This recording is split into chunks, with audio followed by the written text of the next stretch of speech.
Hello students. आज हम बात करने वाले हैं क्लास सेवेंथ ज्योग्राफी का चैप्टर फर्स्ट जो है एनवायरनमेंट। ठीक है, पर्यावरण। तो आइए शुरू करते हैं। सबसे पहले देखिए क्या होता है environment. Environment is our basic life support system. It provides the air we breathe, the water we drink, the food we eat and the land where we live। तो यहाँ पर क्या बताया जा रहा है? जो एनवायरनमेंट होता है वो क्या होता है? हमारा basic life support system. Basic life support system क्यों बोला जा रहा है? क्योंकि इसके बिना आप जीवन की कोई कल्पना ही नहीं कर सकते। ठीक है, ये हमें क्या क्या देता है? It provide the air we breathe. ठीक है, जो हम सांस ले रहे हैं, बिना सांस के तो इंसान कुछ है ही नहीं। ठीक है, तो जो हम ब्रेथ ले रहे हैं, जो हमें पानी मिल रहा है पीने के लिए, और जो हमें खाना मिल रहा है खाने के लिए, और ये जो जमीन जहाँ पर हम रहते हैं। ठीक है, तो ये क्या है? एनवायरनमेंट है। और ये हमारा क्या है? Basic life support system. आगे बात करें, how do human being modify this natural environment. हम कैसे इसको क्या कर रहे हैं? मॉडिफाई कर रहे हैं, संशोधित कर रहे हैं। The car fumes pollute the air, water is collected in a pot, food is served in vessels, and land is used to build factories. Human beings make cars, mills, factories, and manufacture containers. This is how human being modify natural environment। तो आप देख रहे हैं गाड़ियों से निकल रहा है धुआं, जो एयर को गंदा कर रहा है। ठीक है, ठीक है। बाकी आप देख रहे हैं फैक्ट्रियां बन रही हैं, इंसान कार बना रहा है, मिल बना रहा है, फैक्ट्रियां बनाता जा रहा है। ठीक है, तो इस प्रकार वह क्या कर रहा है कि जो उसका नेचुरल एनवायरनमेंट है, ठीक है, जहाँ पर वह परंपरागत रूप से रह रहा है, उसको भी बदलने का प्रयास किया जाता है। ठीक है, यहाँ लेफ्ट साइड में देखेंगे आप तो स्टोरी है, ये इतनी इम्पोर्टेंट नहीं है। ठीक है, तो हम मेन कॉन्सेप्ट की तरफ ही चलेंगे बस। आगे आइए, यहाँ पर आपको दिखेगा, यहाँ है कंपोनेंट ऑफ एनवायरनमेंट। ठीक है, एनवायरनमेंट के कौन कौन से घटक होते हैं, कंपोनेंट। तो सबसे पहले है नेचुरल। तो नेचुरल में बात कर लेते हैं, जैसे वाटर। वाटर वाले पार्ट को क्या कहा जाता है? हाइड्रोस्फीयर। ठीक है, जहाँ पानी पानी वाला जो पूरा स्तर है, इसको क्या कहा जाता है? हाइड्रोस्फीयर। जो एयर वाला है उसको कहा जाता है एटमॉस्फेयर। ठीक है, जहाँ पर एयर प्रेजेंट है पूरा ऊपर, वायुमंडल। जमीन वाले स्थान को क्या कहा जाता है? लिथोस्फेयर। ठीक है, तो आप देखेंगे नेचुरल में क्या है? वाटर, एयर, लैंड, मतलब हाइड्रोस्फेयर आएगा, एटमॉस्फेयर आएगा, और लिथोस्फेयर आएगा। इसको भी हम आगे एक्सप्लेन करेंगे इन चीजों को। अगला है लिविंग थिंग्स, बायोस्फेयर। तो आप देखेंगे इन तीनों ही स्थानों पर आपको कुछ लिविंग थिंग मिलेंगी। ठीक है, तो उसको क्या कहा जाएगा सम्मिलित रूप से? बायोस्फेयर। ठीक है, यहाँ हम देखें तो ह्यूमन मेड। ह्यूमन मेड क्या है? देखिए, बिल्डिंग्स ह्यूमन बना रहा है, पार्क ह्यूमन बनाता है, ब्रिज ह्यूमन बनाता है, रोड्स, इंडस्ट्री, मॉन्यूमेंट्स। ठीक है, तो ये सब जो ह्यूमन बना रहा है। और जो तीसरा कंपोनेंट है, वो अपने आप में खुद कौन है? ह्यूमन। देखिए, अगर एक रूप में देखा जाए तो इंडिविजुअल, ठीक है, एक एक करके। फैमिली के रूप में देखा जाए, एक परिवार के रूप में। कम्युनिटी के रूप में, एक समुदाय के रूप में। रिलीजन, धर्म के आधार पर। ठीक है, एजुकेशनल, जैसे आप 7वीं कक्षा में है। ठीक है, अगला है इकोनॉमिक, अलग अलग जो चीजें बनी हैं, और अमीरी और गरीबी का स्तर भी हो सकता है। ठीक है, जो जिस भी लिविंग स्टैंडर्ड में जी रहा है उसके अकॉर्डिंग भी लोग हो सकते हैं। और पॉलिटिकल सिचुएशन, पॉलिटिकल सिचुएशन क्या हो सकती है? जैसे कि कौन सा किस राज्य से आ रहा है। ठीक है, तो उस राज्य की जनसंख्या, इस प्रकार। ठीक है, और देश के अकॉर्डिंग भी हो सकता है कि पूरे संसार में इतने सारे देश हैं तो वहाँ के व्यक्ति। ठीक है, तो इस प्रकार क्या हो गया? कंपोनेंट ऑफ एनवायरनमेंट क्या है? नेचुरल, ह्यूमन मेड और ह्यूमन। तो आइए बात करते हैं अब इसके बारे में।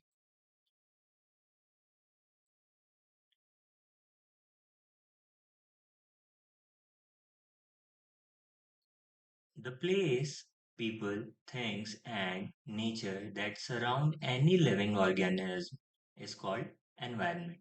ठीक है, कोई भी स्थान, व्यक्ति और चीजें, ठीक है, और नेचर जो किसी भी लिविंग ऑर्गेनिज्म से क्या है, सराउंडेड है। ठीक है, कहने का मतलब है जैसे हम हैं और हमारे चारों तरफ हमें लोग दिखते हैं, स्थान दिखता है, कोई जगह, कोई चीजें, ठीक है, और ये नेचर, हम इससे घिरे हुए हैं, ये क्या है, हमारा पर्यावरण। ठीक है, हिंदी में इसे कहा जाता है परिधन आवरण। ठीक है, मतलब हमारे चारों ओर।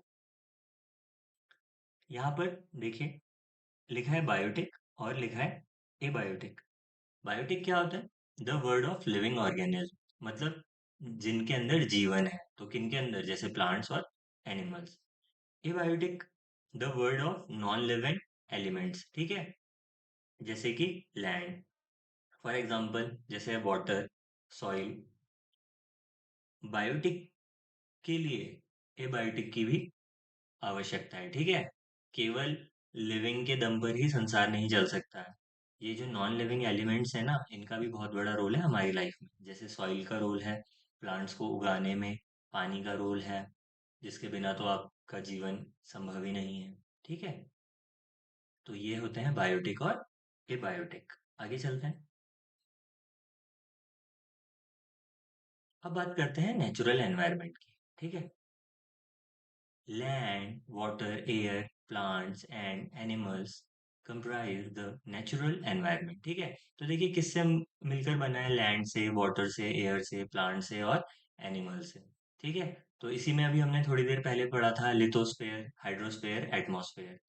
ड्राइंग आप देखेंगे तो आपको ज्यादा समझ आएगा। ये देखिए, ये आपको दिख रहा है, ये जमीन वाला इलाका, यहाँ पर भी आपको दिख रहा होगा जमीन वाला इलाका, तो ये क्या है, लिथोस्फेयर है। ये आपको दिख रहा है पानी वाला इलाका, तो ये क्या है, हाइड्रोस्फेयर। ये आसमान में एयर का यहाँ पर सबसे ज्यादा स्थान है, ये क्या है, एटमॉस्फेयर।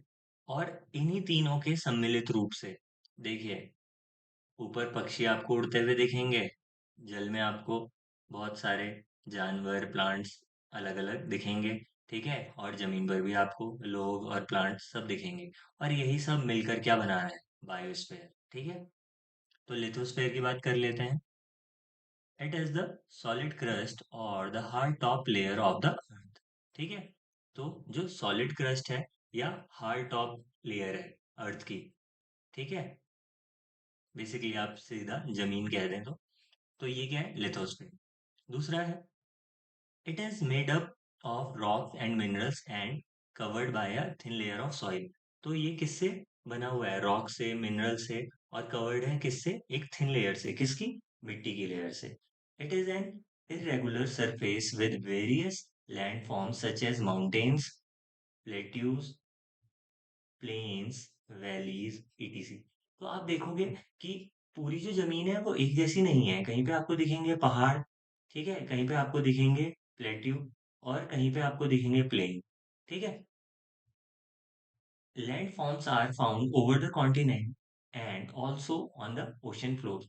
तो लैंड फॉर्म आपको केवल कॉन्टिनेंट पे ही नहीं दिखेगा, साथ ही साथ कहाँ पर दिखेगा, जहाँ पर ओशियन है, क्योंकि ओशियन में भी तो पानी की एक लेयर के बाद बाद में आपको क्या दिखेगा, लिथोस्फेयर की लेयर तो दिखेगी ना उसके बाद भी। आगे क्या है, lithosphere is the domain that provide us forest. तो यहाँ आपको क्या क्या दिखेगा, forest, grasslands, land for agriculture and human settlements. ठीक है, लोग बसे हुए हैं यहीं पर, आपको घास के मैदान भी यहीं दिखेंगे, जंगल भी यहीं दिखेंगे। It is also a source of mineral wealth, और यहाँ से आपको तरह तरह के मिनरल भी मिलते हैं।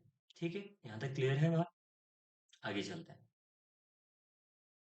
इसके बाद है, the domain of water is referred to as hydrosphere. देखिए, जो जल वाला स्थान है उसको क्या कहा जाता है, hydrosphere.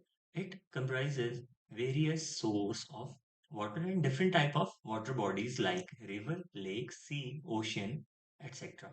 It is essential for all living organism. तो आपको पता है, देखिए बिना जल के तो जीवन संभव ही नहीं है, पढ़ा होगा आपने, जल ही जीवन है। ठीक है, तो आपको अलग अलग टाइप की वाटर बॉडीज में जल मिलता है, जैसे कि रिवर में, लेक्स में, सी में, ओशियन में। ठीक है, नदियों में, झीलों में, समुद्र में और महासागरों में, ठीक है।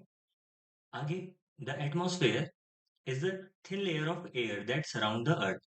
तो अर्थ के चारों तरफ क्या है, जो हवा का एक पतली क्या है, लेयर, उसको कहा जाता है atmosphere. The gravitational force of the earth hold the atmosphere around it. तो यह किस वजह से संभव हो पाता है कि जो एयर है होल्ड रहती है अर्थ के ग्रेविटेशनल फोर्स से, ठीक है। It protect us from the harmful rays and scorching heat of the sun. तो ये हमें किससे बचाता है, हार्मफुल रेज से और सूर्य की गर्मी से भी। It consist of a number of gases. आपको यहाँ पर क्या मिलेगा, गैसेस, डस्ट और water vapour. The change in the atmosphere produce change in the weather and climate. तो जैसे जैसे आप देखते हैं वायुमंडल में चेंज आता है, एटमॉस्फेयर में चेंज आता है, उसी के अकॉर्डिंग हमारा जो मौसम है, वेदर और क्लाइमेट, जलवायु, वो क्या होती है, बदलती रहती है। Plant and animal kingdom together make biosphere. अब ये जो हमने तीनों पढ़े, लिथोस्फेयर, हाइड्रोस्फेयर और एटमॉस्फेयर, जब ये तीनों एक साथ जुड़ जाते हैं, किसके साथ, प्लांट्स और एनिमल के साथ, तो ये क्या कहलाता है, बायोस्फेयर। बायोस्फेयर क्यों कह रहे हैं हम, क्योंकि अभी थोड़ी देर पहले हमने बायो वर्ड पढ़ा था।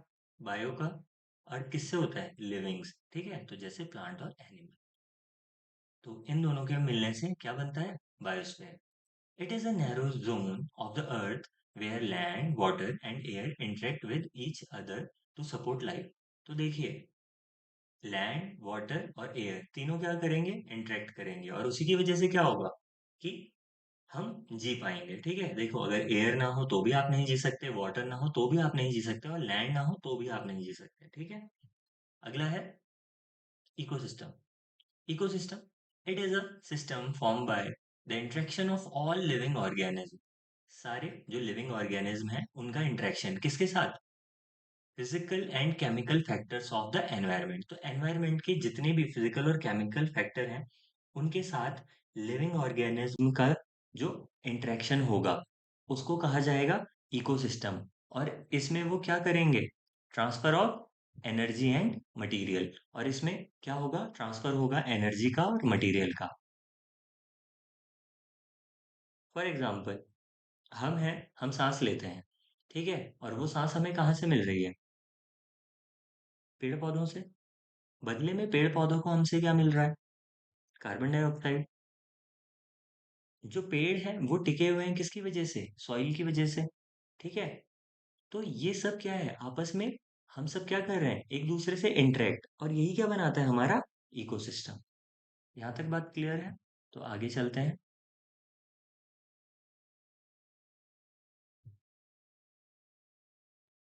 यहाँ पर आप साइड में देखेंगे, on 5 June every year the world environment day is celebrated. तो हर साल 5 जून को क्या मनाया जाता है, वर्ल्ड एनवायरनमेंट डे। आगे यहाँ पर एक और चीज लिखी हुई है, बार्टर सिस्टम। क्या होता है barter system, it is a trade in which goods are exchange without the use of money. तो पहले क्या होता था, ये ए व्यक्ति है और ये बी व्यक्ति है। ए के पास कोई प्रोडक्ट है, ठीक है, ए के पास जैसे फॉर एग्जांपल आप मान लीजिए सेब है, और बी के पास कोई खिलौना है। अब देखिए, ए को जरूरत है खिलौने की और बी को जरूरत है सेब की। तो ये दोनों आपस में क्या करेंगे, ये इसे सेब दे देगा और बदले में वो उसे खिलौना दे देगा, मतलब जितनी भी क्वांटिटी देनी हो, ठीक है। तो इसे कहा जाता था बार्टर सिस्टम। पर इसके साथ बस एक समस्या ये थी कि इसके लिए आपको वही व्यक्ति ढूंढना होगा जिसे वो चीज चाहिए जो आप दे रहे हैं, और आप से वो चीज उसे मिलनी चाहिए जो उसे आवश्यकता है, ठीक है। आगे हम पढ़ेंगे अब ह्यूमन एनवायरनमेंट, ठीक है। नेचुरल एनवायरनमेंट में तो हम पढ़ चुके हैं। ह्यूमन एनवायरनमेंट क्या होता है, human beings interact with environment and modify it according to their need. Human क्या करते हैं, अपनी नीड के अकॉर्डिंग ही एनवायरनमेंट को बदलते चले जाते हैं। Early humans adapted themselves to the natural surrounding. जो शुरुआत में आदि मानव थे उन्होंने क्या किया, खुद को एनवायरनमेंट के अकॉर्डिंग ढाला। दे लेड अ सिंपल लाइफ, और उन्होंने एक बहुत ही सिंपल लाइफ जी। जो जो उनकी बेसिक रिक्वायरमेंट होती थी वो नेचर से उनको प्राप्त हो जाती थी, और बस with time needs grew and become more varied. Humans learn new way to use and change environment. और ह्यूमंस ने समय बदलते बदलते क्या सीखा? चीजों को बदलना भी, एनवायरनमेंट को कैसे बदल सकते हैं। उन्होंने फसलें उगाई, ठीक है, उन्होंने जानवर भी पाले, ठीक है, और ऐसे शुरुआत हुई एक सेटल्ड लाइफ की। ठीक है, अब वो एक जगह पर रहने लगे। The wheel was invented. आपको पता है कि पहिए का आविष्कार हो गया, जो बहुत बड़ी बात थी। एग्रीकल्चर के थ्रू सरप्लस फूड भी बनने लगा। सरप्लस फूड का मतलब होता है कि जितनी आपकी आवश्यकता है उससे ज्यादा फूड, ठीक है, ताकि वो बेचने के भी काम आ जाए। बार्टर सिस्टम भी चल चुका था, ट्रेड स्टार्ट हो चुकी थी, कॉमर्स डेवलप हो चुका था। Industrial revolution enabled large scale production. और इंडस्ट्रियल रेवोल्यूशन होने की वजह से, ठीक है, क्या हुआ, लार्ज स्केल पर प्रोडक्शन होने लगा, ट्रांसपोर्टेशन भी शुरू हुआ। Information revolution made communication easier and speedy across the world. और आज देख सकते हैं आप, इंफॉर्मेशन रेवोल्यूशन जो हुआ है उसकी वजह से आज आपको कोई भी न्यूज़ चाहिए, आप अभी गूगल खोलिए, तुरंत पता कर लीजिए। तो कहने का मतलब क्या है, कितनी स्पीड से हम आगे बढ़ते चले गए। तो ह्यूमन ने क्या किया, मॉडिफाई किया इस एनवायरनमेंट को। इसीलिए इसको क्या कहा जा रहा है, human environment. Have you ever thought why you love eating a juicy watermelon in summer and hot roasted peanuts in winter? तो आपको क्या लगता है कि आपको समर में वाटरमेलन क्यों खाना होता है, ठीक है, ऐसा क्यों होता है? ऐसा इसलिए होता है क्योंकि जो हमारा एनवायरनमेंट है ना, उसमें भी एक बैलेंस की आवश्यकता होती है, क्योंकि अगर संतुलन नहीं रहेगा तो ये हमारे लिए क्या है, खतरा। A perfect balance is necessary between the natural and human environment. Human must learn to live and use their environment in a harmonious way. तो अगर हम हर एक हार्मनी में रहेंगे, कहने का मतलब है एक संतुलन में, एक समन्वय में। जैसे कि गर्मियों में जो चाहिए आपको गर्मियों में खाएंगे, ठंड में जो चाहिए वो आप ठंड में खाएंगे। अगर आप ऐसा नहीं करते हैं तो आपने खुद नोट किया होगा कि आप बीमार हो जाते हैं। जैसे कि कभी हुआ होगा कि बहुत ठंड का समय है और आपने आइसक्रीम खा ली और आपका गला खराब हो गया। तो ऐसा क्यों हुआ? क्योंकि आपने अपने नेचर के साथ तालमेल नहीं बनाया। तो बैलेंस जरूरी है, ठीक है। आगे चलते हैं। तो इस चैप्टर में यही था। आई होप कि आपको समझ आई होंगी चीज़ें। तो अब आप मुझे बताइएगा कि आप इन प्रश्नों को हल खुद से कर पा रहे हैं या नहीं। अगर नहीं कर पा रहे हैं तो मैं इसके सॉल्यूशन भी आपको बता दूंगा, ठीक है। What is an ecosystem? तो हमने बात की थी ना इंटरेक्शन ऑर्गेनिज्म का, किनके साथ, ये आप बताएंगे। अगला क्या है, what do you mean by natural environment? तो नेचुरल एनवायरनमेंट क्या होता है, इसमें क्या क्या चीज़ें आती हैं, ये आपको पता है, ठीक है। Which are the major component of environment? तो एनवायरनमेंट के कुछ कंपोनेंट का हमने डिस्कस किया था ना। इसके बाद है, give for example of human made environment. Human ने जो जो चीज़ें बनाई हैं, तो अब आप बता सकते हैं कोई भी चार, ठीक है। अगला है, व्हाट इज लिथोस्फेयर? लिथोस्फेयर की बात हमने की थी, जमीन की जो क्रस्ट है और ऊपर सॉलिड लेयर चढ़ी हुई है, किसकी, सॉइल की। इसके बाद है, which are the two major component of biotic environment? तो आपको पता है, प्लांट्स, एनिमल्स। आगे है, व्हाट इज बायोस्फेयर? तो ये हमारी बात हो गई थी कि लिथोस्फेयर, हाइड्रोस्फेयर और एटमॉस्फेयर, इन तीनों में किसका, जो लिविंग ऑर्गेनिज्म है वो जब एक साथ रहते हैं तो वो क्या कहलाता है, बायोस्फेयर, ठीक है। इसमें प्लांट और एनिमल्स की बात की जाएगी। अब यहाँ पर आप देखेंगे, which is not a natural ecosystem? कौन सा नेचुरल इकोसिस्टम नहीं है, नॉट लिखा है, ठीक है। तो डेजर्ट तो पहले से बने हुए हैं, फॉरेस्ट भी पहले से, बट एक्वेरियम हम बनाते हैं। Which is not a component of human environment? ठीक है, तो लैंड, रिलीजन, कम्युनिटी। तो कम्युनिटी तो हमारी बनी हुई है, रिलीजन हमारे होते हैं, लैंड तो पहले से बना हुआ है। तो ये नेचुरल एनवायरनमेंट का पार्ट है, ना कि human environment. Which is a human made environment? तो माउंटेन तो नहीं हो सकता, सी भी नहीं हो सकता, तो आंसर हो जाएगा रोड। अगला है, which is a threat to environment? Growing plant, growing population, growing crops. तो क्या हो जाएगा, ग्रोइंग पॉपुलेशन। जितनी ज़्यादा पॉपुलेशन होगी उतना ज़्यादा आपको क्रॉप्स उगाने पड़ेंगे, उतना ज़्यादा आपको फूड प्रोडक्शन करना पड़ेगा, जिसके लिए बहुत सारा लैंड यूज होगा, तो वो एनवायरनमेंट के लिए थ्रेट भी बनेगा। जितने लोगों की नीड आपको पूरी करनी पड़ेगी, ठीक है। आंसर जो 3 है, ये आप ट्राई करेंगे। Man modify his environment, give reason. ठीक है, तो क्यों करता है इंसान मॉडिफाई एनवायरनमेंट को? क्यों? क्योंकि समय के साथ जैसी जैसी उसको जरूरत होती है उसके अकॉर्डिंग वो रहता है। अब अगर उसे गर्मी लग रही थी तो उसने पंखा बनाया, पंखे से भी काम नहीं चला तो उसने एसी तैयार कर लिया। तो उसने क्यों मॉडिफाई किया? सोचिए। दूसरा है plants and animal depend on each other. देखिए प्लांट जो है और एनिमल्स एक दूसरे के ऊपर डिपेंड रहते हैं। क्यों रहते हैं? प्लांट के बिना हम नहीं और हमारे बिना प्लांट नहीं, ठीक है। तो आई होप कि आपको चैप्टर पूरा समझ आया होगा। इसके बाद भी कोई डाउट होगा तो आप मुझसे पूछ सकते हैं। और अगर आपको इसके नोट्स चाहिए तो मैं टेलीग्राम पर शेयर कर दूंगा, आप वहाँ से चेक कर सकते हैं, ठीक है। तो क्या पढ़ा हमने, एक बार उसको रिवाइज कर लेते हैं हल्के से। देखिए, सबसे पहले हमने बात की एनवायरनमेंट की, उसके बाद हमने बात की इकोसिस्टम की, उसके बाद हमने